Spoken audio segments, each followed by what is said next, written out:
And we are back. We are headed into week 5. Maybe we'll get all of the games. Maybe the Titans will screw us. Thanks for nothing, Titans. Brady, how was last week? Last week was an interesting one. The chalk kind of just hit again with the Dak Prescott stacks. The one pivot you really had to make was you just had to hit on to Joe Mixon. You made all the money. Did you make all of the money?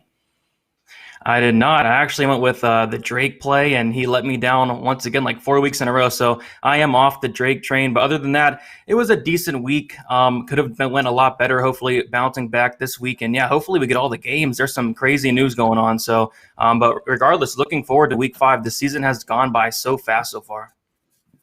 Yeah, it feels like it's flying by. Let's talk first about Baltimore versus the Cincinnati Bengals. Let me pull up the line data here. Kind of I don't know if we're getting new or close to new DFS players. Basically, 2 things. I guess you could call it 3 things. 3 things I am basing my game on. If you want to break it down to the broadest levels: Vegas data, ownership, and projections. And I think projections are probably the most fallible, because NFL is so high variance. One touchdown completely botches a projection, whereas ownership projections are actually fairly predictive. Like, we wouldn't have them if they weren't that predictive. Vegas data, quite predictive as well. So these are things that we can generally rely on. We know what the field is going to do, and we can say with some certainty what is going to happen in an NFL game, which games are going to feature a lot of points, which ones aren't. So for me, that's kind of the highest level that I start at when I pull up stuff on probably Tuesdays when I start looking at things. That's what I'm looking at. Right now, I'm looking at Baltimore versus the Cincinnati Bengals. Baltimore, a rousing 13-point favorites, a 51-point total. I like how often Joe Burrow throws. I like the weapons he has, but does he stand a chance against the Ravens defense? Yeah, I was thinking about Joe Burrow this week, and it's just the fact that he throws the ball so many times. In week 4, 36 attempts. In week 3, 44. Week 2, 61. And in week 1, 36. It's just the Ravens defense is pretty good. It's just the Ravens are 13.5-point favorites, which is, I believe, the biggest on the slate. So they're going to be coming from behind. They're going to be throwing the ball a ton. Maybe there's some garbage time upside. So Burrow at 6,000 is not a bad play. Of course, he has a lot of weapons you can pair him with. Tyler Boyd, somebody I like. Last week, 8 targets, 7 receptions, 16.4 DraftKings points. As for the Ravens side, it's really hard because if they get out to too big of a lead, they can start playing conservative, and we've seen that before for the Ravens. Lamar Jackson was somebody that did fairly well last week and at fairly low ownership, 26 points against Washington, 21 passing attempts. He also had about 7 carries for 53 yards. So Jackson, I guess he's a fine play if you do want to get a little bit different against Cincinnati. But Jackson, I think, is a little banged up. I believe he's still going to play. I think they said it's something like it's precautionary, and hopefully it is, because I have a Jackson in my season long. Yeah, I think for me, this game comes down to what you said. We've seen the Ravens time in and time out. When they're winning, they just don't, they don't have to play too much football. Lamar Jackson gets them to an early lead, and then they say, I don't know, it's, a few minutes into the fourth quarter, let's throw some RG3 in there. Let's give Gus Edwards 10 carries. And that's not really a team I want to be targeting. And if Vegas data is even going to be close to right, this does project to be one of those games. I think Marquise Brown, who's got like a top 10 air yard share, a top 20 target share, is quite intriguing. But this is a game I'm simply targeting with single stacks. I think Joe Mixon, running back with Marquise Brown, is on the table. Marquise Andrews, expensive but an interesting pivot off of Travis Kelce and Darren Waller, who are projected to be the top owned tight ends on the slate. I can get on board with that. I just think the game environment as a whole, specifically with the Ravens being the favorites, in any game that the Ravens are going to score 2 touchdowns more than their opponents, it's kind of a game that just feels meh to me. So let's go to one that may be in the same boat. I'll have to ask you how you feel. Pittsburgh versus Philadelphia. Pittsburgh 7.5-point favorites. This Philadelphia team pulls out a win versus San Francisco, but it was an ugly one against a San Francisco team that they're backups. They're backups and practice squad players. They're on their 3rd quarterback, and somehow Philly nearly botched the game again. A 44-point total. Does Carson Wentz stand any chance versus this just absolutely shredding Pittsburgh defense? No, I'm really high on the Steelers defense, and this is overall a game I'm really not interested in. A 44-point game total, which I believe is one of the lowest, if not the lowest, on the slate. So really, I'm going to pretty much avoid this game as a whole. I think the Steelers defense at 3,800 is a decent pay-up option at defense. They have been very, very good so far. The Eagles offense hasn't been all that impressive. And Zach Ertz is interesting. Goddard is on the IR. But 5 targets last week, 4 receptions, only 6.9 DraftKings points. It's just weird seeing Ertz not perform, as we expect him to, especially with no Goddard. So probably going to stay away from this game. Maybe a Connor if I was to play somebody on the Steelers side. But other than that, not all that interested. Yeah, I kind of agree. We've seen Pittsburgh as the number 1 team in the NFL in sacks. I believe they're top 10 in turnovers. And on the other side, the Eagles are, I believe, bottom 5 in sacks allowed and bottom 5 in turnovers. This sets up perfectly for Pittsburgh to just do what they do, blitz the mess out of Carson Wentz, get in his face, force turnovers, get sacks. I think the James Conner Pittsburgh stack makes a lot of sense. Outside of that, I know Ertz is going to be low owned, but he deserves to be low owned. His yards per target numbers are down year over year. His overall target numbers are down. He's just not the Zach Ertz we know and love, and maybe that's a product of his quarterback play, but I don't see his quarterback play changing this week. I'm moving on. I think DFS lineup should move on as well to a game that is actually quite exciting. Atlanta Falcons versus Carolina Panthers. Falcons are -2 favorites. Lines come down. It's actually crossed the key number of 3 as well. Open at 3.5. Now it's down to 2. A 54.5 point total that has shot up 3.5 points since opening. I mean, the Falcons didn't play perfect. They didn't play particularly well, in fact, on Monday Night Football, but they put up some points. I know it mostly went to Todd Gurley. He scores 2 touchdowns, but that's something they've done consistently. I think Matt Ryan he might have ended just below 300, but he's averaging nearly 300 a game. It's somewhere in that ballpark. That 300 being a very important number on DraftKings gets you the extra points. Biggest note here, Julio Jones looks unlikely to play, exited early on Monday Night Football. I don't think we're going to see him this week. That puts Calvin Ridley, who dropped a donut. He came in, I think it was hamstring. He came in to Monday Night Football dealing with a hamstring injury as well. Maybe that's what's limited him. Maybe the defense is able to shut him down. I'm not entirely sure what happened. He's going to be the number 1 receiver, again, assuming Julio Jones is out. Any interest in Calvin Ridley, he's still going to be popular. People are not scared off by that Monday night game. It's probably because there's not nearly as many showdown players potentially. Are you scared off of Julio, or are you scared off of Calvin Ridley?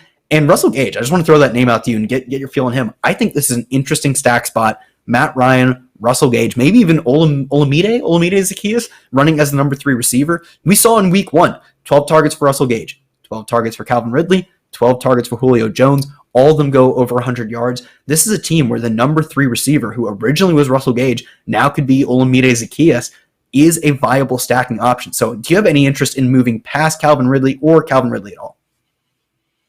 I actually really like Calvin Ridley, and I know it's a big concern with that injury. It's just he could have scored easily a couple times. I saw on Twitter, like they were posting a video about it, and he was wide open in the end zone. Nobody by him, and Matt Ryan didn't get him the ball. And that game's going to be fresh in a lot of people's heads. So I think a lot of people are going to shy away from Ridley, but it's really hard to ignore this matchup of Carolina and their awful defense. Matt Ryan is probably one of my favorite quarterbacks of the week at 6,100. That is just crazy. I talk about it every week. How much volume he throws: 39 pass attempts in week 4, 38 in week 3, 36 in week 2, and 54 in week 1. And he just throws a ton. He has that volume, and at 6,100, I think it's way too cheap. And of course, he has been playing the best. 12.4 points against Green Bay, 12.42 points against Chicago. So I think that's going to lower his ownership as well. I think people are, kind of going to be on this play, but I don't think he's going to be as high owned as he should be. So like you mentioned, I think Matt Ryan can be stacked with Ridley. I think Gage is a decent option as well. It's just Gage has not been all that great as of late. He has like 6 targets combined in the last 2 weeks, only 8 combined DraftKings points in the last 2 weeks again.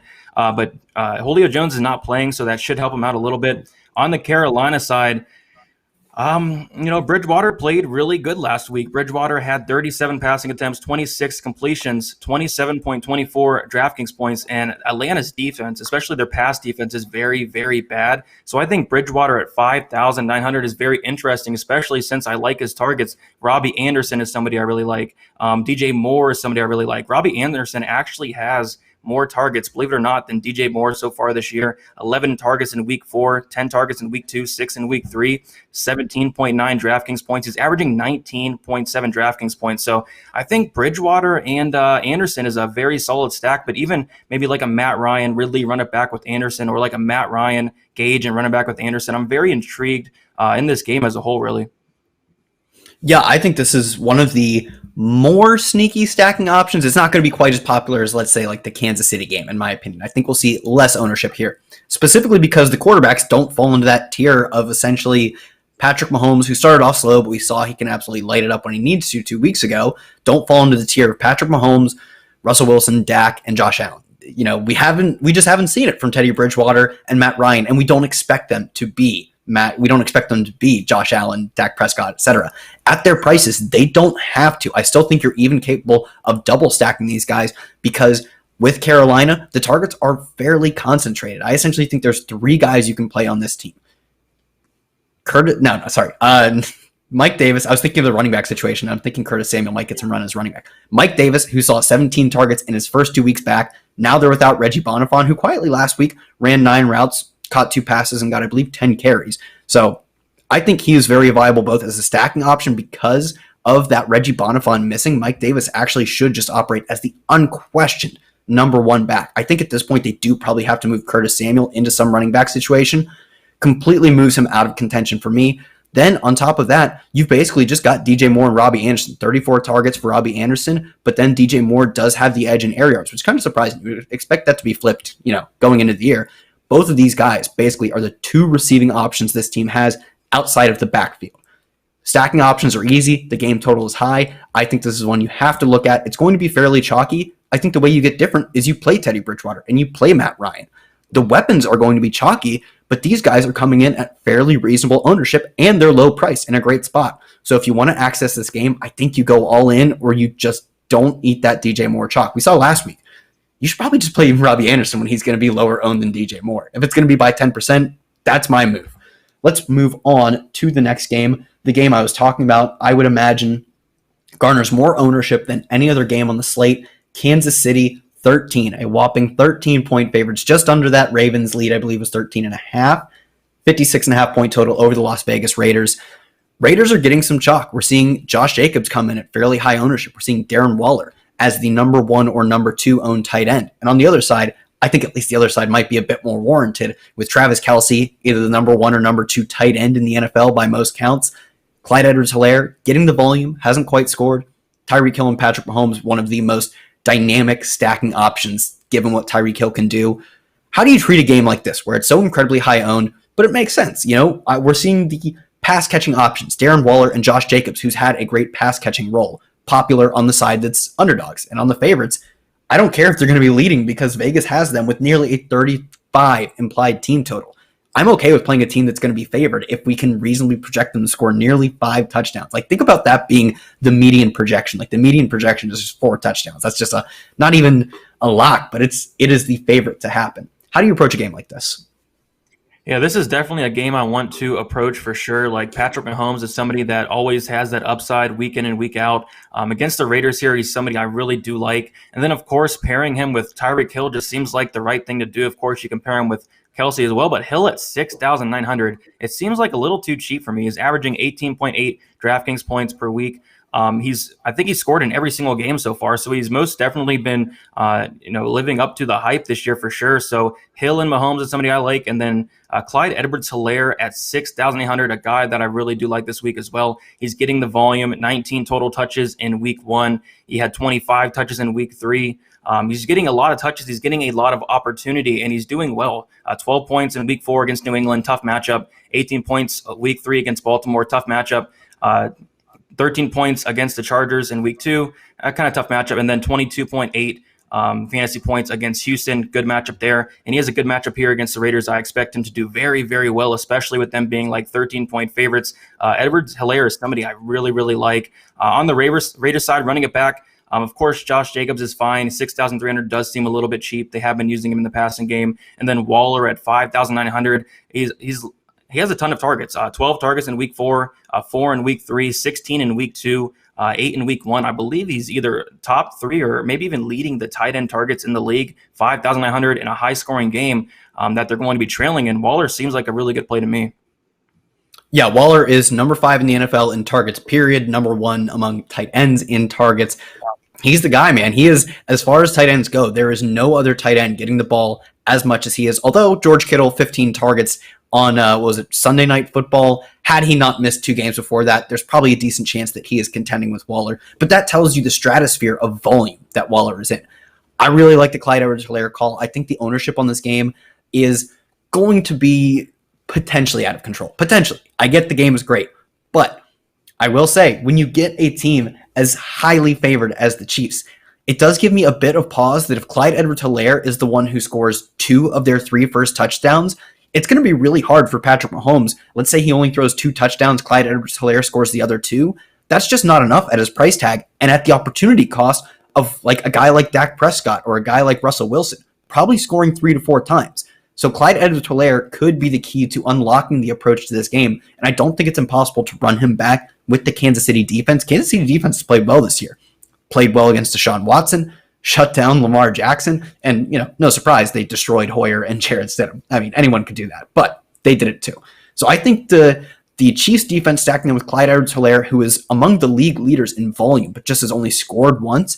If that scoring regression hits and he takes those touchdowns away from his teammates, he's an absolute smash, and I think it correlates well with the defense. Let's hop into our next game. I hardly care about this game at all. Washington versus Los Angeles. Los Angeles Rams, 7.5-point favorites. A 45.5-point total is falling. I will say, Kyle Allen, I get it. He's not very good. There's a reason he's not on the team that he originally started with, the Carolina Panthers. He turns the ball over, he takes a ton of sacks, and he doesn't do a ton for your offense. I believe he's 4,100 on DraftKings. Any consideration on putting him in your cash game lineup? If he scores 12 points, he 3x's his salary. I hate it. It's gross. But boy, is he cheap. Yeah, it is very gross to say the least, but 4,100 really does make you think. Like 12 points is very doable, especially if he's able to get into the end zone. So maybe it's something you can look at. Other than that, like not too interested in this game. McLaurin has been fantastic, averaging 19.3 DraftKings points. He's 6,100. I think he's a fine option, I guess. The Rams defense, if you want to pay up for a Rams defense, if you want to pay up for a defense, I think the Rams is definitely solid against this Washington offense. Somebody I do want to mention, though, from Washington is Antonio Gibson. Had 13 carries in week 4. He also had 5 targets, 4 receptions. So they're starting to use him a lot more. I remember in week 1, a lot of people were on him, and he only scored 6.4 DraftKings points. But since then, 12.2, 14, 22.8. He's getting better and better as the weeks go on. So if that trend continues, he's going to have a pretty good game here. But 5,000, I think it's a decent option for running back for Gibson. And of course, the wide receivers for the Rams are always in play, Kupp, Woods. But yeah, not a game I'm overly interested in. Kyle Allen, it's ugly, but it really makes you think. Like 4,100, it could be doable. Yeah, I definitely think it could be doable. Like you said, essentially 1 touchdown probably makes him a very safe cash play. Does he get that 1 score?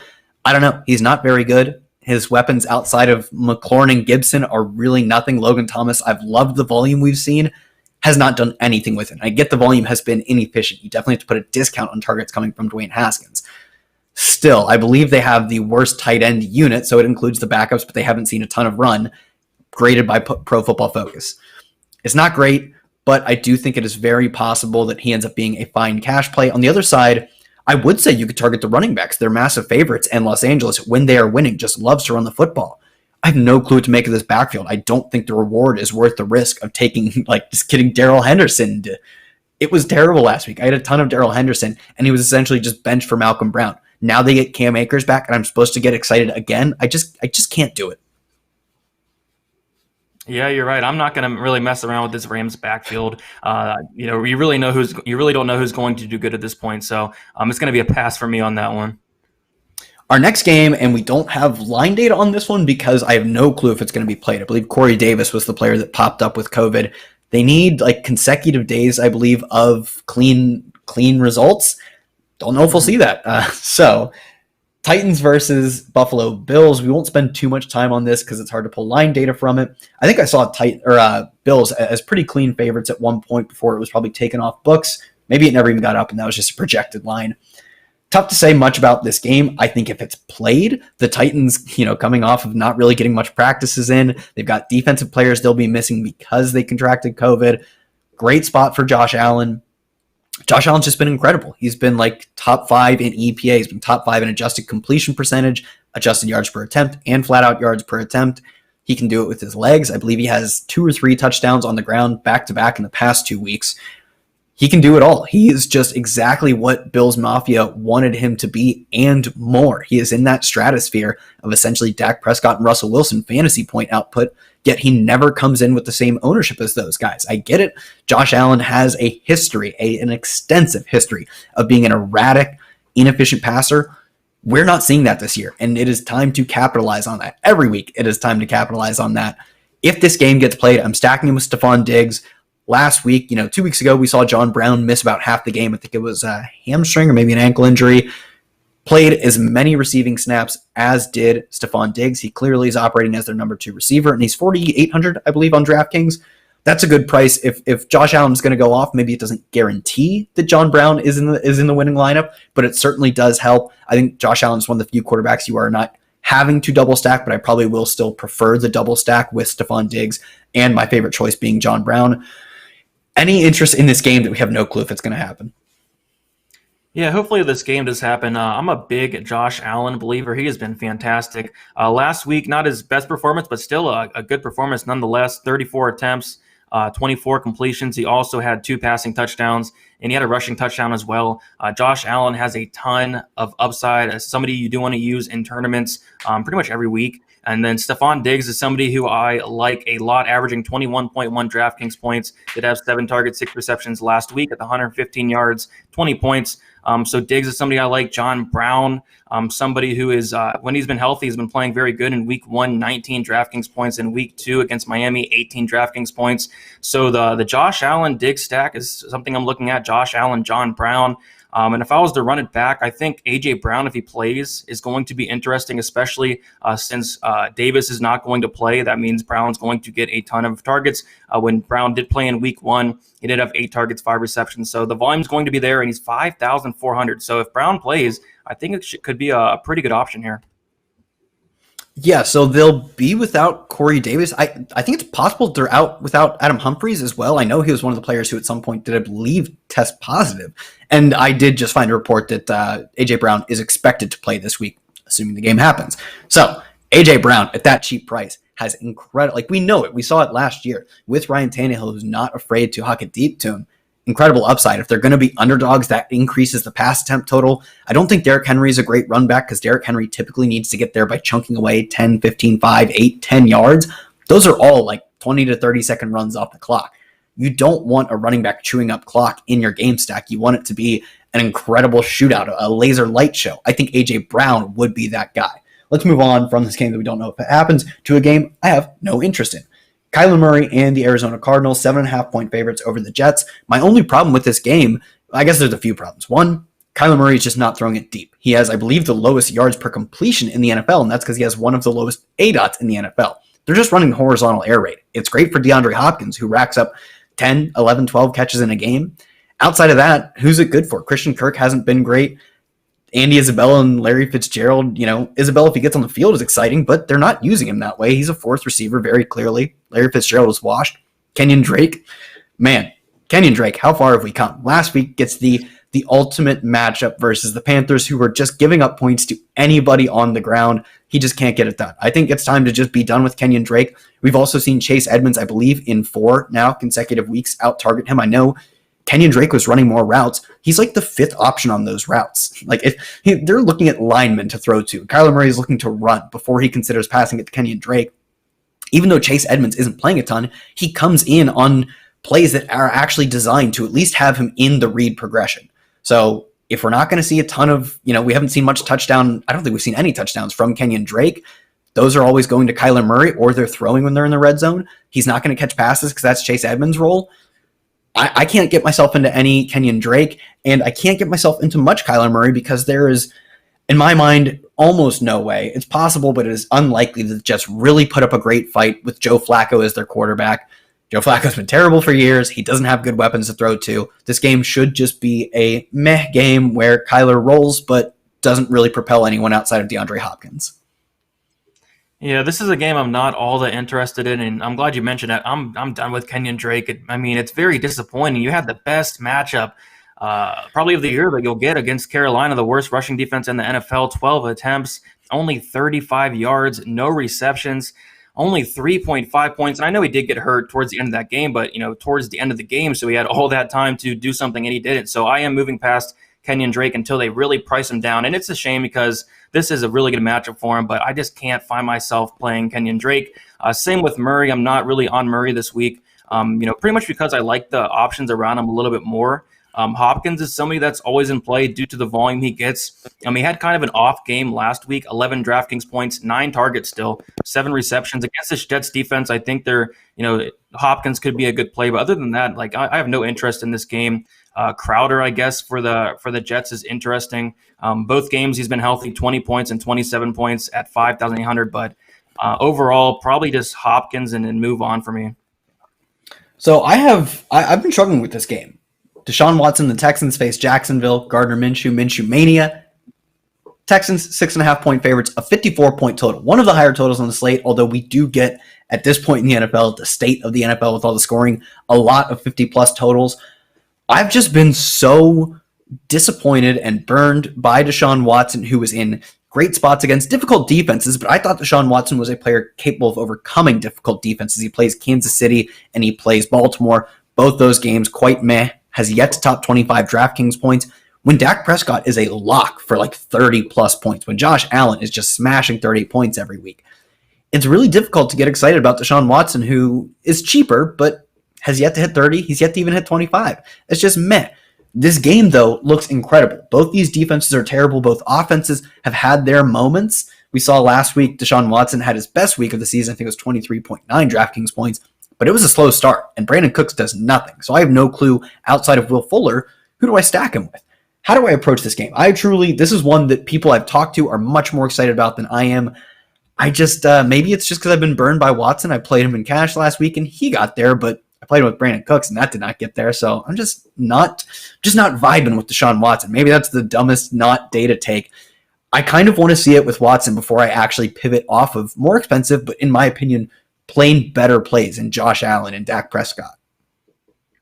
No, I'm 100% with you, especially with Watson being at 6,900. I honestly would rather go up and play those guys up top. So I'm probably not going to Watson this week. And it's a good matchup and also a really good total of 54 points. So I don't hate anybody for taking a shot on Watson with a stack with Fuller. I think that's fine. Where I'm going pretty much is David Johnson at 5,200 is very interesting just because of how cheap he is. He's getting the volume. Fantastic matchup against this Jacksonville run defense. 16 attempts last week. He also had 3 targets, 2 receptions, 11.2 DraftKings points. He's been in the end zone in half of his games so far. If he's able to find the end zone at 5,200, getting about 20 touches, I think that's more than warranted for a play. Will Fuller has been fantastic when he's healthy. 25.8 points against Minnesota. Very good matchup there. And he has another good matchup here again. So pretty much Johnson and Fuller for me on the Jacksonville side. James Robinson is fine, but there's some guys I like around his price point, so probably not going to go there. Yeah, I'm kind of in agreement. I think one-offs of Will Fuller are fine because he can dominate a game in his own right. David Johnson at 5,200 projects like a fringe cash-worthy play, that good of a projection at running back.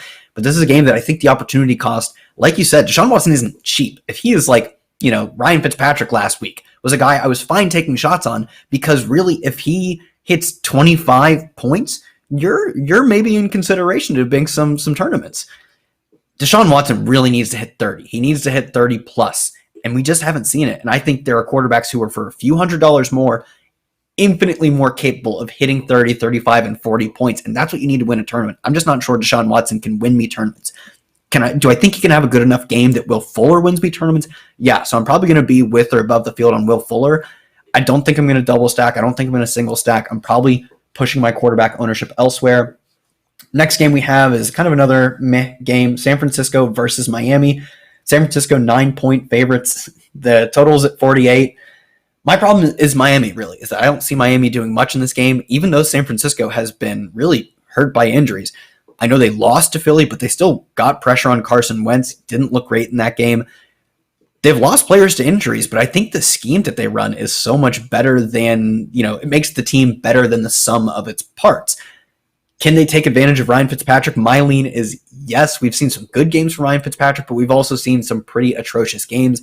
At one point, I really thought we were going to see Tua in week 3 or 4, and then Ryan Fitzpatrick has picked it up a bit. But I do think this is just a spot where San Francisco has some interesting guys. Reports have been mixed on Raheem Mostert early in the week. I believe Kyle Shanahan said that he didn't think it was a great chance for Raheem Mostert playing, but he did log, I would assume, a limited practice today. He showed up at practice. I assume it was limited. Maybe he plays. If he doesn't play, Jerick McKinnon at 5,800. 13 carries relative to, I believe, 3 for Raheem Mostert, 7 catches. He was clearly just the guy. They have pivoted to, instead of splitting this backfield, giving it all to Jerick McKinnon. And it's potentially even 2 weeks ago, Jerick McKinnon actually suffered a rib injury. Maybe that's why we saw as much Jeff Wilson as we did, and that's why he scored, I believe, twice. So Jerick McKinnon scored in every game so far as a 49er, now getting, it appears to be, the bulk of the work. I really like him. He gets a great matchup versus Miami's defense that just can't stop anyone, no matter what. Apparently they can modestly stop Russell Wilson, but I think that's more of a product of one bad game. I don't think that's actually real.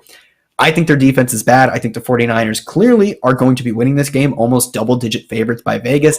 And who else do they have to give the ball to? It's George Kittle, it's Jerick McKinnon, and then we saw very little usage from the receivers last week because of how much George Kittle is just going to get. 15 targets last week is absolutely insane. I think George Kittle's in play, Jerick McKinnon's in play, and I frankly don't even feel the need to run it back. Yeah, if Mostert does not play, McKinnon at 5,800 is going to be a very good play. But if Mostert does play, I'm probably going to stay away from the running backs as a whole. But McKinnon looked fantastic. Yeah, like you said, like 2 touchdowns, a very good game from him. Other than that, Kittle, he had like a massive 15 targets, which was insane. And the funny thing is, 15 targets, 15 receptions, caught every single target, which is awesome to see. 43 DraftKings points. Of course, he's not going to do that again, but he's always in play. He's going to get a ton of options, a ton of targets. As you said, the wide receivers aren't really doing anything. I'm not really interested in this game as a whole. Devontae Parker is fine. He's 5,100. He's a little beat up, though. I guess the 49ers defense is in play, 3,700 against this Dolphins offense that I'm not too excited about. But as a whole, I'm not overly excited to play this game. Yeah, let's move on to, I believe this is we have 3 more games on the slate, so we'll be quick. We have, I think, my only play in this game, Kareem Hunt and the Browns face off against Indy. I think both running backs are in play. We're seeing them get a lot of work. Kareem Hunt as both a receiver and a running back. Now they're without Nick Chubb for a handful of weeks. I know Dearness Johnson got, I believe, like 13 carries maybe last week, and he almost hit 100 yards. He's a dude who runs like a 4.84 and was one of the better running backs in the AAF. That doesn't get me excited at all. I think last week we saw the Browns had for a while, they almost blew it. They had a pretty significant lead over Dallas. Kareem Hunt entered the game with a groin injury that he was playing through. If you're going to have a multi-score lead, why not give Kareem Hunt some rest, especially when you find out that Nick Chubb goes down? And although they obviously didn't know the diagnosis when he went down, it was fairly clear to see that he was not going to be playing again that game and potentially in the future. So I think Dearness Johnson's role was simply a product of the very specific circumstances of that game.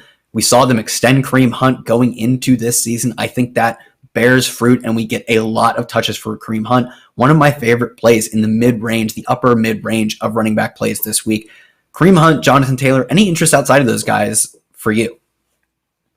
No, not really. A 46-point total for this game. Not overly interested. The only guy I really like, I'm with you, is that's Kareem Hunt. 6,500, no Chubb. He's free to go on and do what he does best. He's a beast, and we're getting him at a very good price here. I think this is going to be the cheapest we see Hunt, as long as Chubb is not playing. So I'm definitely do want to take advantage now while he is 6,500. Other than that, I think Jonathan Taylor's fine. I guess it's just not a game I really want to touch. I think I'm just going to play Kareem Hunt and move on. Maybe look at the defenses, but just not a game I'm overly excited for.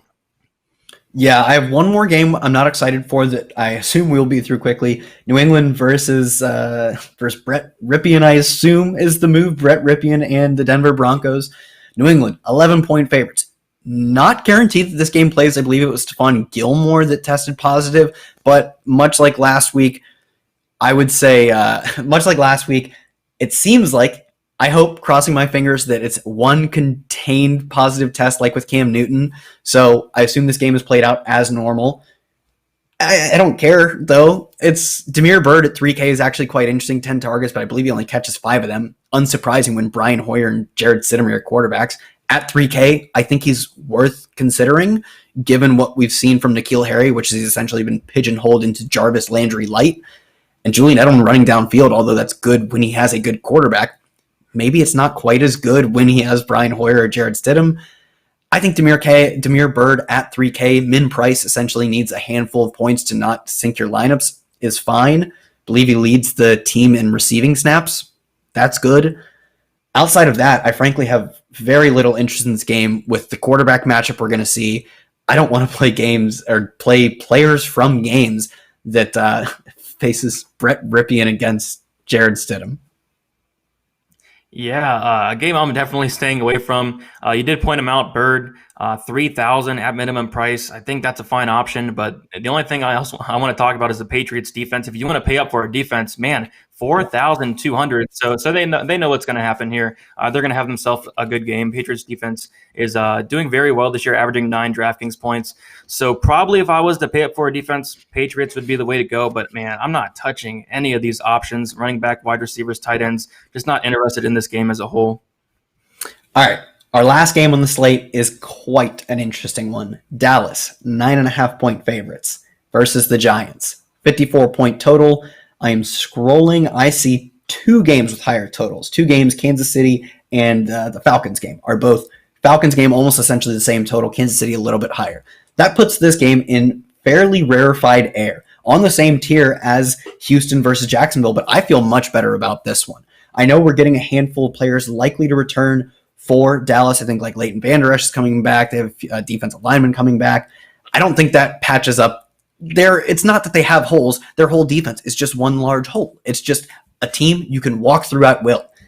Is Daniel Jones able to accomplish that, though? Because he's really struggled to start the year. He reminds me of what people thought Josh Allen would be. Josh Allen turns out to be essentially Russell Wilson. Daniel Jones turns out to be what we thought Josh Allen was.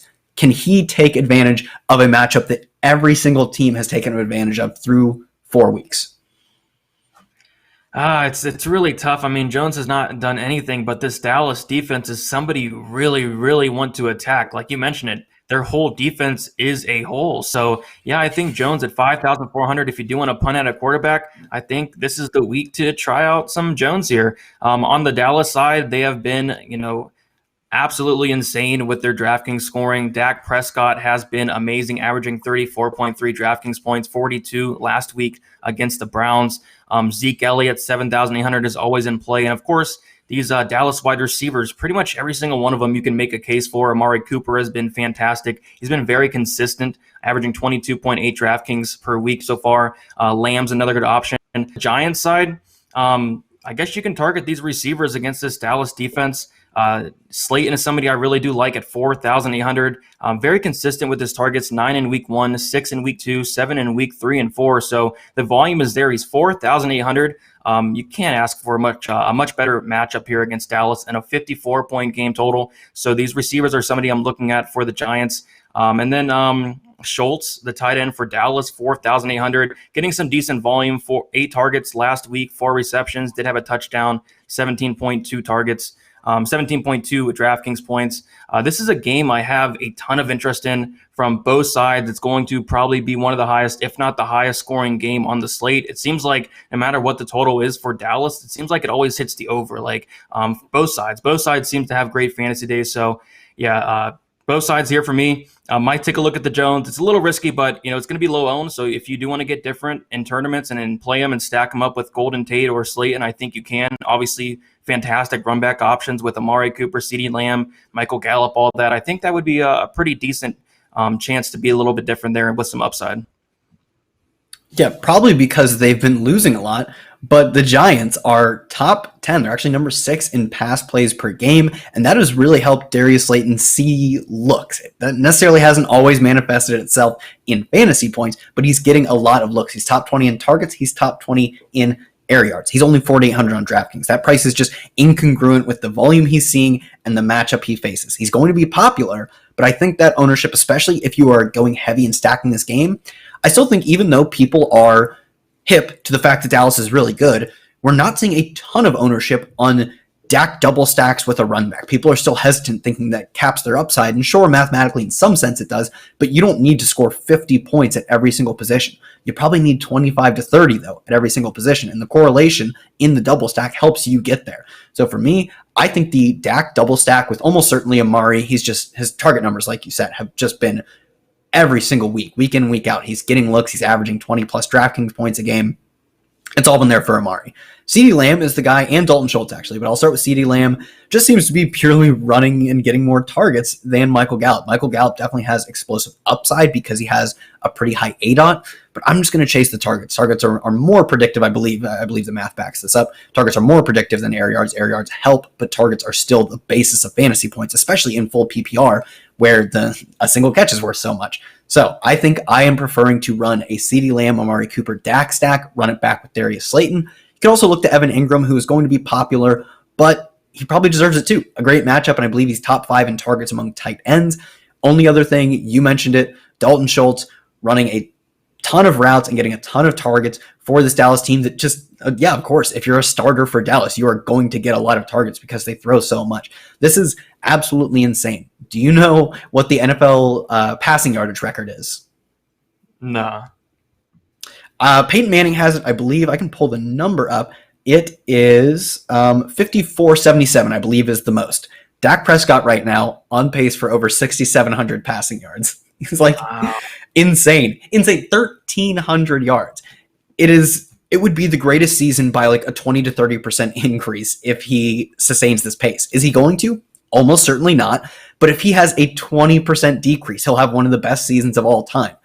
I'm still comfortable eating some chalk on the Cowboys. I think my only opinion is that you have to get a little different by doing it. Dalton Schultz and CeeDee Lamb are great ways, and just going heavy with your stacks. You got to go all the way in or all the way out. Don't just go Amari Cooper and Dak Prescott. That's something that the field is going to be on. Amari Cooper, Dak Prescott, Dalton Schultz, and Darius Slayton, much lower owned, still very highly correlated. My only other take is that Zeke, I believe he is actually, in terms of rushing touchdown expectation, Pro Football Focus has a good page for this. Rushing touchdown expectation, the highest differential between the expected touchdowns based on his usage and the actual touchdowns he scored. If he ends up scoring 2 to 3 times, he is a great leverage play off his team. So I'm going to have both exposure to Zeke lineups that don't feature any other Cowboys and lineups with a ton of Cowboys that don't feature Zeke. I think both are fine on this slate and tap you into a lot of points. Any closing thoughts on this slate or this game? No, I mean, we covered it. We covered, like, there are some games that you really do want to attack, and you could be different within those games, although they're going to be high owned. There's some plays that are going to be low owned in those high scoring games, and there's some games that you really don't want to play, the low total games. Look out for those Vegas totals, but I'm really excited. I'm sure we're going to get some, hopefully some good COVID news in the next couple days here. Hopefully all the games play, and hopefully making some money this Sunday. Hopefully we will make some money this Sunday, and hopefully all the players will play on Sunday. For myself, at Kyle Tweets here on Twitter. For Brady, at DFS_numbers. You can check us out every Wednesday, same time, breaking down cash, GPP. It is all happening here. Every game except for the ones that are bad. Don't worry about those. Check us next week. Check everything out at footballdiehards.com. Ownership